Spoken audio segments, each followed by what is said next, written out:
Hello friends, আজকে তোমাদের একটা খুব সহজে মাছ রান্নার রেসিপি দেখাবো।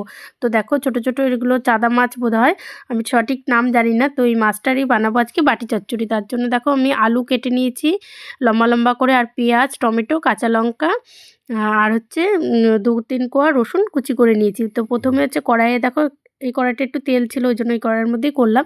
এই কড়াইয়ে মাছ আর হচ্ছে তোমার আলু, টমেটো, কাঁচা লঙ্কা, রসুনের কুচিটা, কালো জিরে, লবণ, হলুদ আর সর্ষের তেল বেশ কিছুটা দিয়ে ভালো করে আমি মাছটাকে দেখো মেখে নিচ্ছি।